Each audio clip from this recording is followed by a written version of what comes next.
જામનગરમાં વર્ષોથી મુખ્ય માર્ગો પર અને રહેણાંક વિસ્તારોમાં રખડતા પશુઓની સમસ્યાઓ જૂની અને જાણીતી છે. થોડા સમયે કોર્પોરેશન દ્વારા પશુ નિયંત્રણ પોલિસી અંગે અમલની જાહેરાત કરવામાં આવે છે અને માલધારીઓ સાથે બેઠકો કરવામાં આવે છે. તાજેતરમાં પણ deputy commissioner Devendrasinh Jhala, assistant commissioner Mukesh Varnava અને સિટી ડીવાયએસપી જેવીસી ઝાલા શહેરના પંચેશ્વર ટાવર વિસ્તારમાં આવેલા ભરવાડપા નામના પેટા વિસ્તારમાં માલધારીઓના ઘરે ગયા હતા અને તેમને સમજાવવાનો પ્રયત્ન કર્યો છે. જોકે હજુ પણ આ સમગ્ર વિષય અંગે કોઈ નિર્ણય થયો નથી અને મહાનગરપાલિકા દ્વારા પશુ નિયંત્રણ પોલિસીનો અમલ છતાં શહેરમાં રખડતા પશુઓનો ત્રાસ યથાવત છે. આ અંગે ડેપ્યુટી કમિશનર દેવેન્દ્રસિંહ ઝાલાએ આપેલી વિગતો પ્રસ્તુત છે.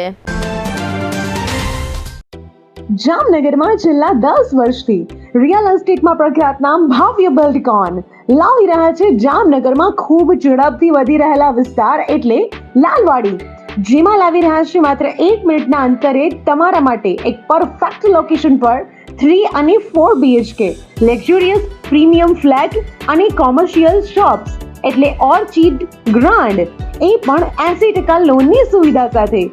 તો ચાલો વાત કરીએ ઓર્ચિડ ગ્રાન્ડના વિશેષતાઓ અને સુવિધાઓની.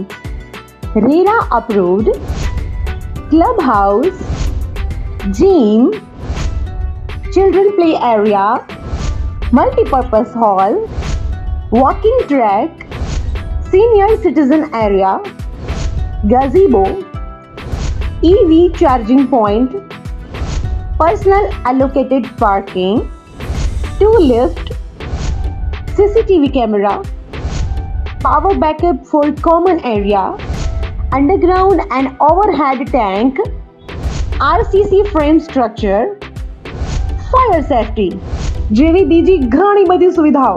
તો આપ રહસ્યની જોઈ રહ્યા છો. અત્યારે જ સ્ક્રીન પર આપેલા નંબર પર કોલ કરો કે પછી સાઇટ મુલાકાત લો. અમારું એડ્રેસ છે orchid grand near income tax office, beside Trimandir, Lalwadi main road, Jamnagar.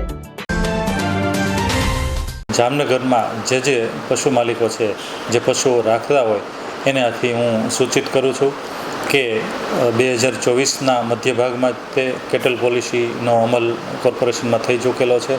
એના ભાગરૂપે ભૂતકાળમાં પણ પશુ માલિકોને પોતાના પશુઓ માટે કાં જો માપદંડોમાં ખરા ઉતરતા હોય તો લાઇસન્સ લઈ લેવા માટેની સૂચના આપવામાં આવેલી, અન્યથા આ વિસ્તારમાંથી ખસેડી લેવાની સૂચના આપવામાં આવેલી. એ સૂચનાઓને પણ ખાસો એવો સમય 6 મહિના જેટલો સમય વીતી ચૂક્યો છે. એટલે અત્યારે હું ફરીથી જામનગરમાં રહેતા પશુ માલિકોને હું સૂચિત કરું છું અને અપીલ પણ કરું છું કે જેમ બને એમ ઝડપથી પોતે સ્વૈચ્છિક રીતે જ તે આ હદ વિસ્તારમાંથી પોતાના પશુઓને સ્થળાંતરિત કરી લે.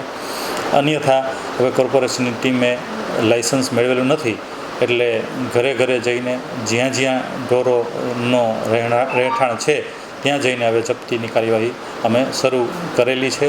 એટલે પોતાના પશુઓની જપ્તી જો ટાળવા ઈચ્છતા હોય તો સ્થળાંતરિત થઈ જવા માટે હું આથી સૂચિત કરું છું. સાથે કેટલ પોલિસીનો ભાગ જ તે ઘાસ વેચાણ પોલિસી છે.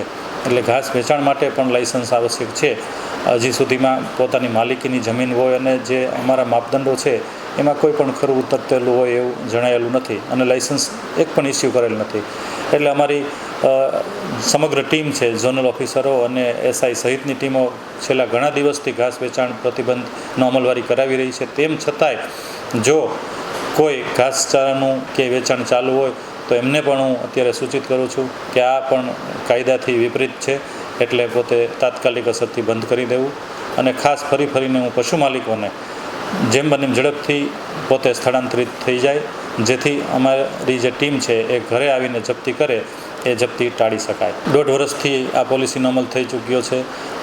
ઘરે બધાને સૂચના આપવાને પણ 6 મહિના થઈ ગયા છે. એટલે હવે કોઈ દિવસો આપવાનો પ્રશ્ન નથી રહેતો. તેમ છતાં 2-3 દિવસ જેટલો વ્યાજબી સમય છે એમાં એ પોતાના પશુઓને સ્થળાંતરિત કરી શકે છે.